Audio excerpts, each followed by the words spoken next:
War breaking सामने आ चुकी है ईरान के नए सुप्रीम लीडर को लेकर यह खबर। खामेनेई के बेटे हैं मोज्तबा। देखिए, खामेनेई के उत्तराधिकारी का ऐलान हो चुका है। मोज्तबा खामेनेई होंगे ईरान के नए सुप्रीम लीडर, ये जानकारी आ रही है। अयातुल्लाह खामेनेई के बेटे हैं और अयातुल्लाह अली खामेनेई के उत्तराधिकारी का ऐलान किया जा चुका है। 1987-88 तक ईरान इराक युद्ध में हिस्सा लिया था इन्होंने। अली खामेनेई के दूसरे बेटे हैं मोज्तबा खामेनेई और उत्तराधिकारी ये होंगे। मोज्तबा खामेनेई को लेकर ये खबर, जो कि खामेनेई के बेटे हैं और कहा जा रहा है कि उत्तराधिकारी का ऐलान ईरान कर चुका है। 1987-88 ईरान इराक युद्ध में इन्होंने हिस्सा लिया था, इन्होंने लीड लिया था और अली खामेनेई के दूसरे बेटे को उत्तराधिकारी के रूप में चुना जा रहा है। लगातार देखिए हमारे साथ रक्षा विशेषज्ञ बने हुए हैं। प्रवीण जी, जैसा कि खामेनेई तो नहीं रहे लेकिन खामेनेई के बेटे को उत्तराधिकारी चुना जा रहा है और इसका ऐलान भी ईरान कर चुका है।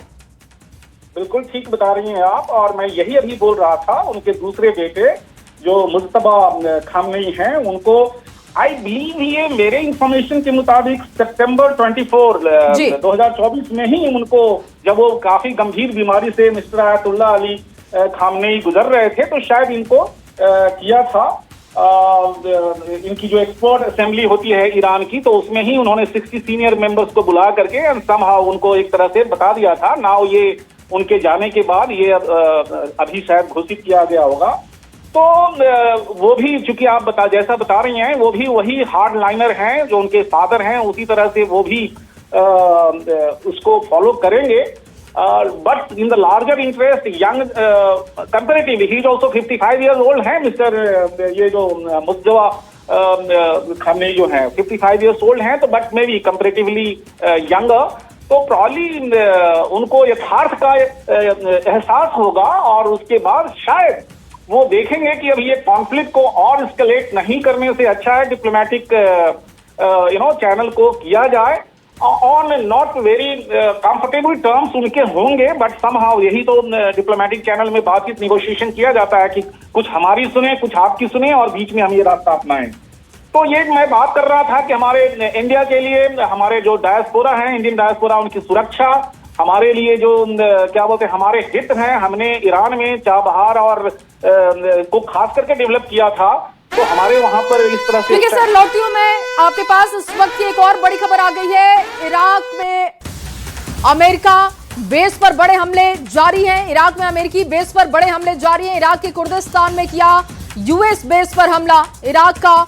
देखिए, ये हमला सामने आ रहा है और यूएस बेस पर ये हमला है इराक का। इराक में ही यूएस बेस पर हमला हो चुका है। अमेरिका के खिलाफ युद्ध में उतरा है इराक और यूएस बेस को टारगेट किया है इराक ने। प्रवीण जी, देखिए जिस तरीके से जो बातचीत हम लगातार कर रहे थे कि ईरान अभी झुकेगा नहीं और जो सपोर्ट उसको मिलेगा, उस सपोर्ट से कहीं ना कहीं वो टिके रहने की कोशिश अमेरिका के सामने करेगा। जानकारी आ रही है कि अमेरिकी बेस पर इराक ने इराक में ही हमला कर दिया है। तो जैसा कि मैं बातचीत कर रहा था, निगोशिएशन टेबल पर जाने से पहले अपना स्ट्रेंथ तो दिखाना पड़ेगा ना जी। They have to show that they have the muscle power, they have the military power, they have इतनी स्ट्रेटेजिक क्षमता उनमें है कि वो इस एस्केलेटरी बैटल को और इन्फ्लुएंस कर सकें, ये दिखाना पड़ेगा। उनके जो इन एडिशन टू तेल अवीव जो और भी जो मिसाइल और ड्रोन अटैक किए थे, वो 9 कंट्रीज में जो यूएस बेसिस हैं और यूएस फुटप्रिंट्स हैं, उन्हीं के ऊपर किया था। Qatar, Kuwait, Jordan, Bahrain, Saudi Arab, UAE and Israel, Iraq, Syria, और अभी आप बता रहे हैं कि Iraq has also gone into अपने ही कंट्री में जो यूएस बेस हैं उसके ऊपर कर रहे हैं। तो ये सब मिल करके एक इम्प्रेशन देने की कोशिश करेंगे, एक perception management and I will say the conflict management भी होएगा कि कैसे हम यूएस को निगोशिएशन टेबल पर ला करके, जो कि यूएस चाह दिखा ही रही है, बट कैसे हमें एडवांटेजियस पोजीशन में जाएं, उसके लिए उन्हें ये सब करना ही पड़ेगा। In the larger interest United Nation ने भी बोला है, India also has to have एक बीच का रास्ता निकालना है without aligning with anybody, Iran चाहे इजराइल से, बिकॉज हमारे दोनों ही स्ट्रेटेजिक पार्टनर हैं, दोनों से ही अच्छे रिलेशन हैं। तो ये रास्ता अपनाया जाए, यूएन के द्वारा किया जा रहा है। हमारा भी यही वर्जन होगा कि अभी पीस वहां प्रिवेल हो, डिप्लोमेटिक चैनल को ओपन किया जाए। कॉन्फ्लिक्ट को एस्केलेट करने से कोई फायदा नहीं है और यह ग्लोबल कम्युनिटी के लिए भी जरूरी है कि ये कॉन्फ्लिक्ट को रिड्यूस किया जाए, इसको आगे न बढ़ने दिया जाए, ताकि जो एनर्जी खास करके स्टेट ऑफ हॉर्मुज के रास्ते जो ऑयल ट्रेड होते हैं तो उनके ऊपर ज्यादा इंपैक्ट न हो। जी, और जब नेगोशिएट करने की बात आएगी तो अमेरिका चाहेगा कि वो अपना पावर दिखाए। वो बीच का रास्ता क्या हो सकता है दोनों देशों के लिए इस वक्त जिस तरीके के हालात बने हुए हैं उसमें? अभी मुद्दा क्या है इजराइल और अमेरिका का?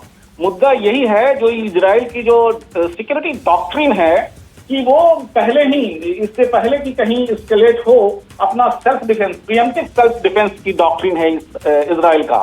यूएस का कंसर्न है और इजराइल का भी, ये जब न्यूक्लियर पार हो जाएगा ईरान, तो प्रॉब्ली ये न सिर्फ इनके लिए बल्कि ग्लोबल कम्युनिटी और खास करके रीजनल पावर इम्बैलेंस हो जाएंगे। सो देयरफॉर उसके ऊपर कैपिंग, आगे नहीं बढ़ने का। If at all there is कुछ और आगे करना है न्यूक्लियर चीज के लिए, जैसा कि वो बता रहे हैं, ईरान का ये कहना है कि हम अपने एनर्जी के लिए और दूसरी चीजों के लिए, इंडस्ट्री के लिए, इसके लिए हम यूज करना चाहते हैं, तो लेट इट बी।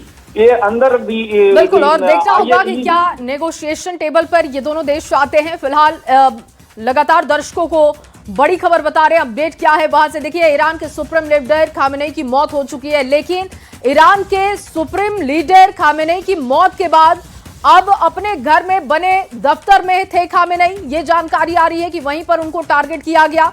हमले के वक्त अपने घर में बने दफ्तर में वो थे और खामेनेई का मारा जाना ईरानियों के लिए न्याय है। ये ट्रम्प कह रहे हैं कि खामेनेई को पसंद ईरानी भी नहीं करते थे, इसलिए उनके लिए भी ये न्याय है कि खामेनेई अब नहीं रहे। ईरान में खामेनेई की मौत पर 7 दिन की छुट्टी है। यूएन ने ईरान पर यूएस इजराइल के हमले की निंदा भी की है। और प्रवीण जी लगातार हमारे साथ बने हुए हैं। प्रवीण जी, ये चर्चा मैं आगे बढ़ा रही हूं क्योंकि अब ट्रंप का ये दावा है कि ईरानी भी पसंद नहीं करते थे, इसलिए उनके लिए भी ये न्याय है कि खामेनेई को मार दिया। बिल्कुल, मैं अपने वक्तव्य में यही बोल रहा था कि बहुत सारे ऐसे खेमे हैं जहां पे जश्न मनाया जा रहा है ईरान के अंतर्गत इत्सेल्फ। तो ये अब मेजॉरिटी कौन है और माइनॉरिटी कौन है? मिस्टर खामेनेई के समर्थक माइनॉरिटी में हैं या उनके मेजॉरिटी में हैं जो दूसरे जो उनको नहीं चाहते हैं? It is internal matter, but the fact is कि वहां पे सेलिब्रेशन भी हुए हैं कुछ एक ऐसे बहुत सारे पावर सेंटर्स हैं उनके द्वारा। बिल्कुल, और जब खामेनेई की मौत की पुष्टि की गई तो जो तस्वीर दक्षिण ईरान से आई है जहां पर खामेनेई का स्टैचू गिराया जा रहा है, वहां पर लोग जश्न मनाते हुए दिख रहे हैं। तो there you are, that's what मैं यही बता रहा था कि बहुत सारे खेमे ऐसे हैं जी जो उस पे जश्न मना रहे हैं। And what mister Trump is saying कि उन्होंने नब्ज टटोला है उस कंट्री का, और उस नब्ज के बाद में वो पल्स फील करने के बाद में ही ये सब चीज जो किया गया है, कॉन्फ्लिक्ट को एस्केलेट किया गया है, डायरेक्ट कन्फ्रंटेशन आया है। जो प्रॉक्सी पहले था उससे हट करके सीधा ये वॉर सॉर्ट ऑफ कॉन्फ्लिक्ट घोषित किया गया है और एक्शन किए गए हैं। तो ये नेगोशिएशन टेबल पर ईरान को और ही कमजोरी हालत में लाएगा, प्रेजेंट रिजीम जो है उसको। एंड देयरफॉर आप वो पूछ रही थी कि नेगोशिएशन में क्या करेंगे, क्या एक्सेप्टेबल होएगा, तो न्यूक्लियर इज नॉन नेगोशिएबल। बाकी मिसाइल टेक्नोलॉजी भी with in the international norm, and even the nuclear technology for the peaceful purpose within the supervision of the global community, और जो हमारे IAEA बने हुए हैं और इस तरह से उनके सुपरविजन में करें, तो that will be the probably the mid point which will be acceptable इनको भी, यूएस और इजराइल को। सर, आप बने रहिए हमारे साथ। Retired colonel BC Pandey ji भी लगातार हमारे साथ जुड़े हुए हैं। बीसी पांडे जी, क्योंकि लगातार जिस तरीके की तस्वीरें वहां पर बन रही हैं, अभी ऐसा लग नहीं रहा है कि दोनों ही देश नेगोशिएशन के लिए तैयार होंगे या उस टेबल पर आएंगे जहां पर ट्रंप कह रहे हैं कि डिप्लोमेसी का रास्ता खुला है। ईरान के लिए अभी क्या चूज करना बेहतर होगा, जब एक तरफ ईरान से यही तस्वीरें सामने आ रही हैं कि वहां पर भी खामेनेई की मौत के बाद कुछ एक खेमा है जो जश्न मना रहा है। ईरान को क्या करना चाहिए? देखिए, ईरान इतनी जल्दी सरेंडर नहीं करेगा, ये आप ध्यान रखिए। समय लगेगा, ईरान अपना रिटेलिएट करेगा क्योंकि उनके सुप्रीम लीडर जो है उनका डेथ हुआ है और उनके बेटे ने सुप्रीम लीडर का उनका खोला है। दूसरी बात क्या है कि अब आगे देखेंगे उस एरिया में, अगर आपने अभी जस्ट पहले आपने बताया कि इराक में इराक, ईरान, अजरबैजान, ये 3 जो है शिया कंट्रीज हैं, तो इसके इम्पैक्ट को इतना आसानी से 24 घंटे में न्यूट्रलाइज कर देना बहुत बुद्धिमानी नहीं होगी हमारी। हमको कुछ समय वेट करना पड़ेगा, वहाँ क्या रिएक्शन होता है। सब जगह पर आपने वेनेजुएला में भी देखा, यहाँ भी देख रहे हैं, सब जगह पर कुछ उसके अपोजिट में होते हैं लोग जो सेलिब्रेट करते हैं। लेकिन अगर आप देखेंगे ओवरऑल अमेरिका का प्लान क्या है, अमेरिका वेनेजुएला में क्यों इन्वॉल्व हुआ, इराक में क्यों इन्वॉल्व हुआ था, ईरान में क्यों इन्वॉल्व है। अमेरिका पूरे वर्ल्ड को कंट्रोल करना चाहता है, बिल्कुल, और कंट्रोल करना चाहता है, और ट्रंप की वो मंशा कई बार खुलकर सामने आई है और इस बार भी दिख रही है। आप दोनों का जुड़ने के लिए, बातचीत करने